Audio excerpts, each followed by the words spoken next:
नमस्कार मित्रांनो, आजच्या विचारमालेचा विषय आहे आपण आणि आपल्या जीवनाची संपन्नता।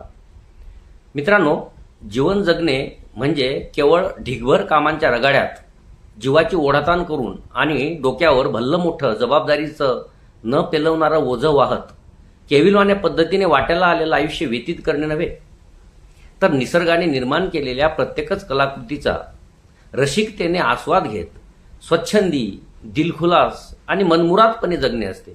मित्रांनो, आपण किती जगलो यापेक्षा कसे जगलो हे महत्त्वाचे ठरत असते।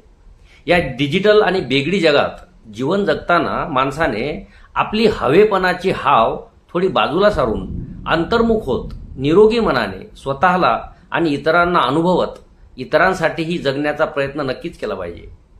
आपल्यापैकी प्रत्येकच व्यक्ती ही स्वतःला कुठेतरी उंचीवर नेऊन ठेवण्याचं स्वप्न बाळगत असते।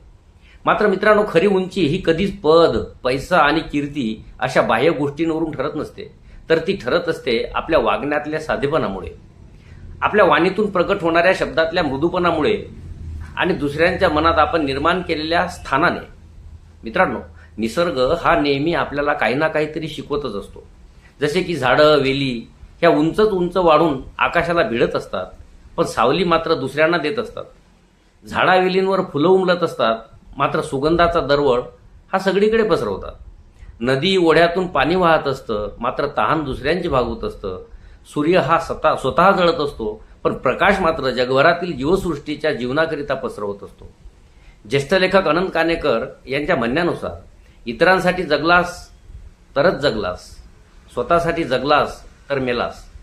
या अनुषंगाने जीवन जगत असताना माणसाने स्वतःपुरते न जगता दुसऱ्यांसाठी देखील आपण जगायला शिकले पाहिजे, तरच आपले आयुष्य हे सार्थकी लागेल। आपल्याला इतरांच्या कामी येणे जमले, कुणाच्या चेहऱ्यावर हास्य फुलवता आले, आपल्याकडून कुणाचा राग शांत करता आला आणि आपल्याला सर्वांशी प्रेमाने आणि आदराने वागता आले, तर आपलंही आयुष्य खरंच सुंदर आणि उंचच उंच होत जाईल आणि त्या जगण्याला सुद्धा एक आगळा वेगळाच असा अर्थ प्राप्त झालेला असेल। मित्रांनो, आपल्या शब्दांमध्ये फार ताकद असते।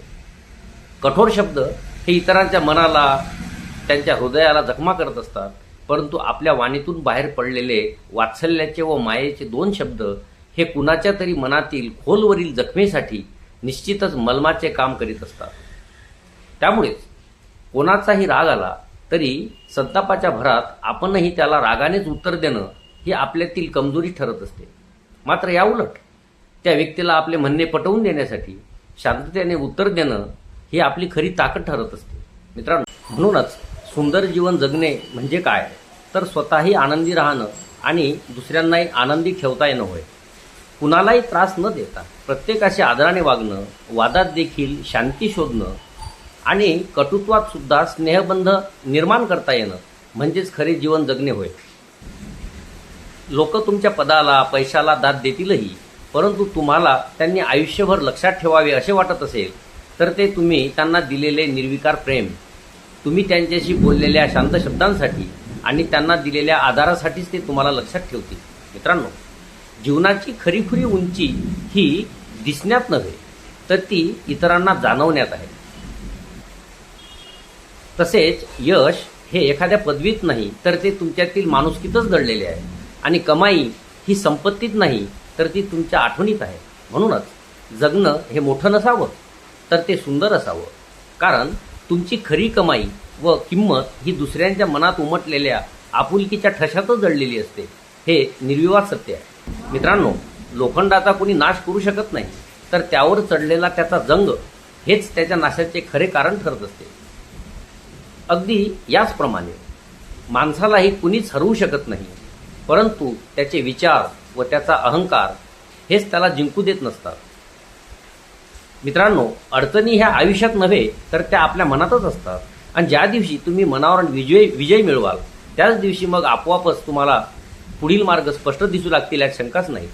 मित्रांनो, आपल्याकडे काय आहे अथवा काय नाही हे महत्त्वाचे नाही, तर आहे त्या परिस्थितीत आपण कसे जगतो हेच महत्त्वाचं ठरत असतं। आजच्या विचारमालेतून आपल्यासमोर मला एवढं स्पष्ट करायचं होतं, तेव्हा आपणास हे विचार आवडत असतील तर व्हिडिओला लाईक करा, कमेंट्स करा आणि माझ्या चॅनलला सबस्क्राईब करायला विसरू नका। आपला आभारी आहेच।